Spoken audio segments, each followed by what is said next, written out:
شروع اللہ کے نام سے جو بڑا مہربان نہایت رحم کرنے والا۔ آج ہمارا تقابلی ادیان پہ کام ہونا ہے، اور اس سے پہلے ہم چونکہ اپنے ایک پیپر کو دو پیپر ہمارے 200 MCQs ہم حل کر رہے ہیں، اور انشاءاللہ یہ کل MCQs ہمارے کمپلیٹ ہو جائیں گے۔ ایک سبجیکٹ اسپیشلسٹ کا پیپر ہو جائے گا اور ایک لیکچرر اسلامیات کا پیپر ہو جائے گا۔ تو میں آپ کو یہ بتا دوں کہ ان میں سے آپ کو لازمی کویسچن آنے والے ہیں، تو کائنڈلی ان پیپرز کو ذہن میں رکھتے ہوئے آپ نے اپنی تیاری کو جاری رکھنا ہے۔ یہ پیپر اور جو میں آپ کے سامنے یہ نوٹس تیار کر کے لاتا ہوں، یہ بیسیکلی امپورٹنٹ کویسچن ہوتے ہیں جو آپ کے پیپر میں آنے والے ہوتے ہیں۔ اور دوسری بات یہ ہوتی ہے کہ اس میں بہت ساری جو چیزیں ہیں وہ آپ کو ایک راہ متعین کرنے والی ہوتی ہیں کہ آپ لوگ کیسے آگے چل سکتے ہیں، کیسے اس کو کلیئر کر سکتے ہیں۔ تو کبھی ڈسہارٹ نہیں ہونا، آپ کی محنت ہی آپ کے کامیابی کی ضامن ہے۔ جس قدر آپ کی محنت زیادہ ہوگی، اللہ تعالیٰ اس قدر ہی آپ کے جو چانسز ہے وہ بھی اللہ تعالیٰ زیادہ کر دیتا ہے، جس قدر آپ کی محنت زیادہ ہوگی۔ تو محنت پہ یقین رکھیں۔ اور میں آج بھی لوگ مجھے کہتے ہیں کہ سر ہم محنت تو کر رہے ہیں، ایک سمپل سا مقولہ میں اصل میں لاسٹ پہ بھی بولنے والا تھا مگر اس کو بولوں گا انشاءاللہ۔ تو لوگ کہتے ہیں سر ہم محنت تو کر رہے ہیں، تو اب کامیابی وہی ہے جو اللہ کو منظور ہو، تو وہ ہوگا جو اللہ کو منظور۔ دیکھیں میں اس سے تھوڑا سا ڈس ایگری کرتا ہوں کہ وہ ہوگا جو اللہ کو منظور، تو اللہ کو تو کچھ بھی منظور ہو سکتا ہے۔ ممکن ہے کہ اللہ کو منظور ہو کہ آپ سب لگ جائیں، اور ممکن ہے کہ اللہ کو نامنظور ہو کہ آپ کوئی بھی نہ لگے۔ تو پھر کیا اللہ سے ہمیشہ مانگتے ہیں، اللہ سے دعا مانگتے ہیں، اللہ اگر میرے نصیب میں نہیں ہے تو کر دے، اللہ بری تقدیر ہے تو اس بری تقدیر کو ٹال دے۔ اب یہ دعائیں کرتے ہیں، یہ نہیں کرتے کہ جو منظور ہوگا، جو اللہ کو منظور ہوگا۔ اس پہ ایک موسیٰ علیہ السلام کی وہ کہانی ہے، میں انشاءاللہ پھر کبھی سناؤں گا۔ تو اللہ کو تو جو منظور ہوتا ہے تو پھر تو اللہ کو منظور ہے، پھر تو آپ گھر بیٹھے رہیں کچھ بھی نہ کریں، تو اگر اللہ کو منظور ہوا تو آپ لگ جائیں گے۔ اللہ سے ہمیشہ اچھائی کی، خیر کی امید رکھیں، اور جتنی زیادہ امید پختہ ہوگی، یہ میرا آپ کو دعویٰ ہے کہ اللہ پاک اتنا زیادہ ہی انسان کو صلہ دیتا ہے۔ آپ اپنے ٹریک پہ چلتے رہیں، ادھر ادھر کی باتیں بہت ساری ہوں گی، آپ کو پریشانی ہوگی، مگر یاد رکھیں یہ 2 ماہ، یہ 1.5 ماہ کا عرصہ ہے جس نے آپ کی پوری زندگی کا تعین کرنا ہے۔ اب بڑے پرسکون ہو کے آرام سے آپ پھر کھائیں گے، پیئیں گے، اللہ کی رحمتیں ہوں گی، اللہ کا فضل ہوگا، تو آپ کے لیے پرابلم نہیں ہوگی۔ اس 2-3 ماہ کی محنت کر کے آپ اپنی زندگی کو آسان بنا سکتے ہیں۔ باقی اللہ تعالیٰ آپ کو کامیاب فرمائے، یہ میری بہت ساری دعائیں ہیں۔ تو کبھی ڈسہارٹ نہیں ہونا، انسان گر گر کے سیکھتا ہے، یکدم انسان جو ہے نا کچھ بھی نہیں سیکھتا۔ مجھے دیکھیے الحمدللہ میں نے PPSC کے لیکچرر کے 2 ٹیسٹ دیے، SS کے 2 ٹیسٹ دیے، میں نے 4 ٹیسٹ دیے، اور الحمدللہ 4 میں سے میں نے 2 کلیئر کیے، 2 میرے کلیئر نہیں، اس کے علاوہ ایک اور میرا ٹیسٹ کلیئر تھا۔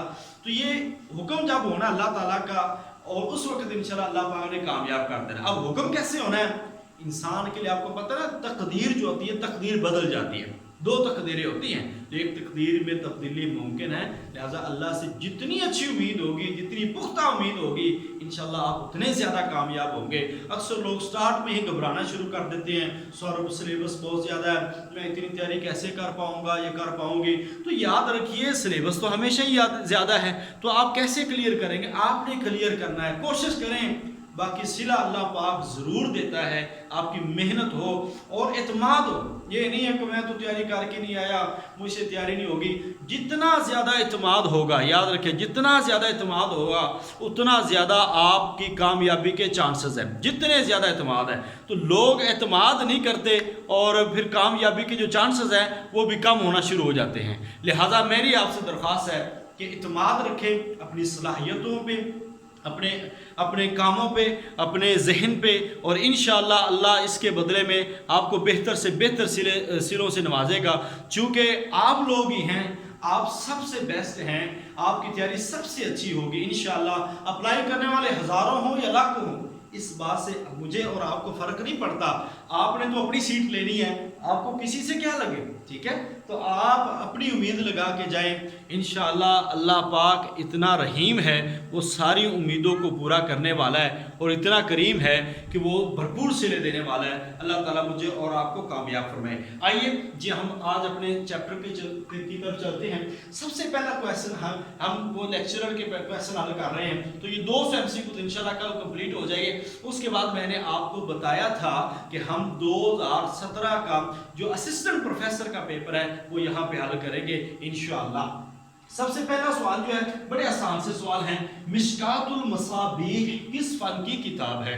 مشکات المصابیح آپ کو پتہ ہے حدیث کی کتاب ہے، جیسے موطا امام مالک ہے، موطا امام محمد ہے، سنن نسائی ہے، سنن ترمذی ہے، اور اس طرح سنن ابی داؤد ہے۔ ایسے حدیث کی کتاب مشکات المصابیح ہے، یہ ایک حدیث کی کتاب ہے۔ نیکسٹ کویسچن میں ابھی جلدی کر رہا ہوں، چونکہ آج کمپیریٹیو اسٹڈی آف ریلیجن جو ہے وہ ہمارا ایک لمبا سلیبس ہے۔ مسلم ملک بوسنیا کس بر اعظم میں واقع ہے؟ بوسنیا کس بر اعظم میں واقع ہے؟ یہ مسلم ملک ہے۔ یہ سوال بیسیکلی عالم اسلام اور ان کے مسائل و مسائل وہ والا چیپٹر ہے، اس میں سے ہم نے انشاءاللہ اس کو کلیئر کرنا ہے۔ تو یہ دیکھ لیں، بوسنیا جو ہے وہ یورپ میں واقع ہے۔ مشکات المصابیح حدیث کی کتاب ہے، بوسنیا یورپ میں واقع ہے۔ سفر معراج میں رسول اللہ صلی اللہ علیہ وسلم کی ملاقات کس کے ساتھ ہوئی؟ 7ویں آسمان پر۔ اب میں آپ کو یہ بتا دوں کہ معراج کے بارے میں ایک کویسچن ہر پیپر میں آیا ہے۔ جتنا میرا ایکسپیرینس ہے میں نے یہ دیکھا ہوا ہے کہ معراج کے بارے میں ایک کویسچن لازمی آیا ہے۔ تو 7ویں آسمان پر ملاقات جو ہوئی ہے وہ حضرت ابراہیم علیہ السلام سے ہوئی ہے، حضرت ابراہیم علیہ السلام سے ہوئی ہے۔ تو یہ آپ نے یاد رکھنا ہے، سب سے پہلا آسمان حضرت آدم علیہ السلام، دوسرا آسمان حضرت یحییٰ علیہ السلام، دوسرا آسمان حضرت یحییٰ علیہ السلام، اور اسی طرح تیسرے آسمان پر حضرت یوسف علیہ السلام، تیسرے آسمان پر حضرت یوسف علیہ السلام کو، چوتھے آسمان پر حضرت ادریس علیہ السلام۔ اب جو لیکچرر 2017 کا پیپر تھا اس میں یہ والا کویسچن آیا تھا کہ چوتھے آسمان پر کس نبی سے بات ہوئی تھی؟ تو حضرت ادریس علیہ السلام۔ پانچویں آسمان پر حضرت ہارون علیہ السلام، چھٹے آسمان پر حضرت موسیٰ علیہ السلام، اور ساتویں آسمان پر حضرت ابراہیم علیہ السلام۔ یہ کویسچن آپ کے ذہن میں ہونا چاہیے۔ معراج کے بارے میں، قرآن کی منظر کے بارے میں یہ کویسچن ضرور آتا ہے، تو یہ کویسچن ضرور آتا ہے۔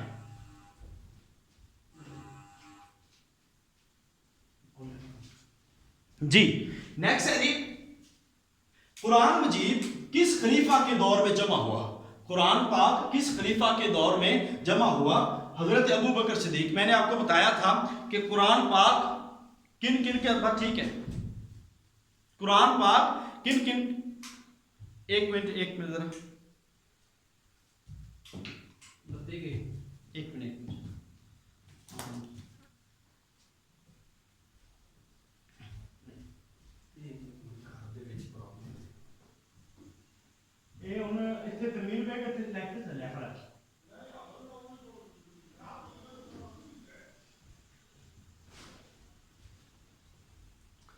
جی السلام علیکم، سوری وہ لائٹ تھوڑی سی پرابلم کر رہی تھی۔ اچھا، قرآن مجید کس خلیفہ کے دور میں جمع ہوا ہے؟ قرآن پاک آپ کو پتہ ہے حضرت عمر رضی اللہ تعالیٰ نے مشورہ دیا، حضرت ابو بکر صدیق رضی اللہ تعالیٰ نے جمع کیا، اور حضرت زید بن ثابت رضی اللہ تعالیٰ عنہ کی یہ ڈیوٹی تھی۔ السیاسۃ الشرعیہ یہ کتاب ہے، السیاسۃ الشرعیہ یہ کتاب کس کی ہے؟ یہ ابن تیمیہ رحمۃ اللہ علیہ کی کتاب ہے، السیاسۃ الشرعیہ یہ ابن تیمیہ رحمۃ اللہ علیہ کی کتاب ہے، یہ آپ کو یاد ہونا چاہیے۔ نیکسٹ کویسچن ہے، میں جلدی کر رہا ہوں چونکہ ہمارا بہت سارا سلیبس ہے۔ السیاسۃ الشرعیہ کے بعد جو ہے وہ ہمارے سوال ہیں وہ الفقہ علی مذاہب الاربعہ کس کی تصنیف ہے؟ الفقہ علی مذاہب الاربعہ کس کی تصنیف ہے؟ عبد الرحمن الجزیری کی، عبد الرحمن الجزیری کی الفقہ علی مذاہب الاربعہ یہ ان کی تصنیف ہے۔ اس کے بارے میں ہم جب فقہ میں جائیں گے تو مزید اصول فقہ اور فقہ، طریق فقہ، اصول فقہ اور جو باقی اصول ہیں وہ سارے ہم انشاءاللہ وہاں پہ ڈسکس کریں گے۔ شاہ صاحب کے ہاں منسوخ آیات کتنی ہیں؟ شاہ ولی اللہ رحمۃ اللہ علیہ کے ہم ڈیٹیل میں بات کر چکے ہیں، 5 آیات ہیں، 5 آیات ہیں۔ امام جلال الدین سیوطی رحمۃ اللہ علیہ کے ہاں 20 آیات ہیں، متقدمین کے ہاں 21 آیات ہیں۔ نیکسٹ کویسچن ہے، مقدار مہر کے مقرر نہ ہونے کی صورت میں عورت کو کون سا مہر دیا جائے گا؟ اگر حق مہر مقرر نہیں ہوا، ایسا بھی ہو سکتا ہے کہ اگر حق مہر عورت کا مقرر نہیں ہوا تو اس عورت کو حق مہر کس حساب سے دیا جائے گا؟ تو ایک کویشچن آ جاتا ہے پیپر میں اور یہ آیا ہوا ہے.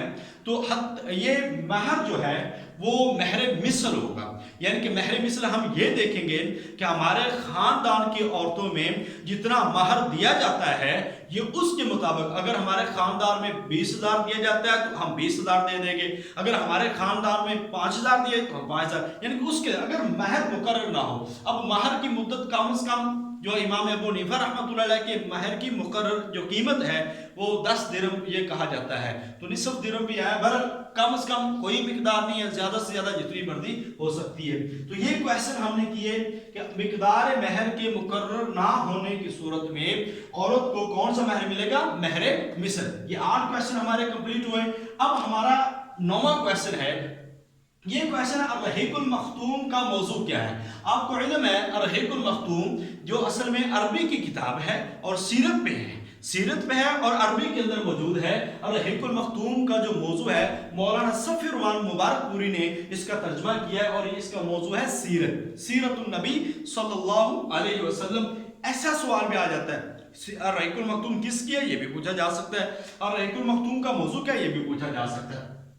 نیکسٹ کویشچن ہے جی، صلاۃ خوف کس موقع پر پڑھی جاتی ہے؟ اب یہ 3 نمازیں آپ کو علم ہونا چاہیے. صلاۃ خوف کس موضوع پر کس وقت پڑھی جاتی ہے؟ صلاۃ خوف جو ہے یہ جب جنگ کا موقع ہوتا ہے اس وقت صلاۃ خوف پڑھی جاتی ہے. جب جنگ کا موقع ہوتا ہے اس وقت صلاۃ خوف پڑھی جاتی ہے. ایسے نماز کسوف ہے، نماز خسوف ہے، تو یہ آپ نے یاد رکھنا ہے. نماز خسوف سورج گرہن ہے اور نماز کسوف چاند گرہن ہے. یہ سوال پرماننٹ آتا ہے اور ہر دفعہ آ رہا ہے نماز کسوف کیا ہے، نماز خسوف کیا ہے. تو یہ کویشچن ہو سکتا ہے آپ کو. لائٹ چل رہی ہو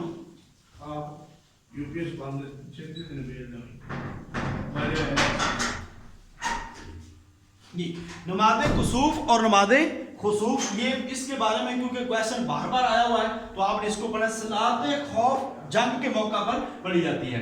نیکسٹ کویشچن ہے جی، امام غزالی رحمۃ اللہ علیہ نے فلاسفہ کے رد و ابطال میں کون سی کتاب لکھی؟ تحافت الفلاسفہ. یہ امام غزالی رحمۃ اللہ علیہ کی کتاب ہے.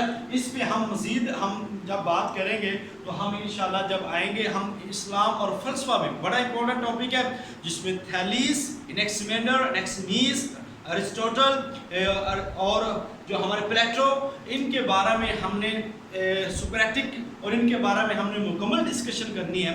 کیونکہ ان کے بارے میں 2 سے 3 کویشچن اسلام اینڈ فلسفی سے 2 سے 3 کویشچن آتے ہیں جس میں ابن رشد ہے، امام غزالی رحمۃ اللہ علیہ ہے، جو بڑے بڑے ہمارے جو یونانی فلاسفر ہیں ان کے بارے میں بھی آتا ہے. تو ان کے بارے میں بھی سوال پوچھا جا سکتا ہے. وہ انشاءاللہ ہم ڈیٹیل میں وہاں پہ ڈسکس کریں گے. حتیٰ تنکح زوجا غیرہ. اب نیکسٹ سوال ہے حتیٰ تنکح زوجا غیرہ کا حکم کس نوعیت پر ہے؟ یعنی کہ یہ سورہ بقرہ کے اندر 2 پارے کے اندر ہے کہ عورت پہلے مرد کے لیے اس وقت تک نہیں حلال ہو سکتی جب تک وہ دوسرے مرد سے نکاح نہ کر لے. اب یہ اس وقت ہے جب طلاق بائنہ ہو جائے. طلاق بائنہ کس طلاق کو کہتے ہیں؟ ایسی طلاق جس کے ساتھ میاں بیوی کے درمیان جدائی پرماننٹ ہو جاتی ہے اس طلاق کو طلاق بائنہ کہتے ہیں. ایسے طلاق مفرزہ ہوتی ہے. یہ ہم جب الفقہ میں جائیں گے تو اس وقت ہم یہ چیزیں ڈسکس کریں گے کہ طلاق کی کتنی قسمیں ہیں. طلاق رجعی ہے، طلاق بائنہ ہے. رجعی میں رجوع ہے اور بائنہ میں رجوع نہیں ہے. تو طلاق بائنہ دوسرے مرد کے ساتھ جب شادی کرنی ہے بغیر شرط کے کرنی ہے تو اس وقت یہ نکاح ہو سکتا ہے. تو یہ میں نے 12 کویشچن آج آپ کے سامنے لکھے ہیں. تو کل انشاءاللہ 2011 کا اسلامیات کا اور 2011 ایس ایس اور لیکچرر یہ دونوں پیپر انشاءاللہ تعالی ہمارے کمپلیٹ ہو جائیں گے. یہ سوال میں نے آپ کو آپ کے گروپ کے اندر بھی شیئر کر دیے ہیں بقایا انشاءاللہ تعالی. ابھی ہم مزید جو ہماری چیزیں ہیں آج پھر ہم اس کو ڈسکس کرنے جا رہے ہیں. وہ ٹاپک جو ہمارا ہے وہ ہے comparative study of religion, تقابل Udyan.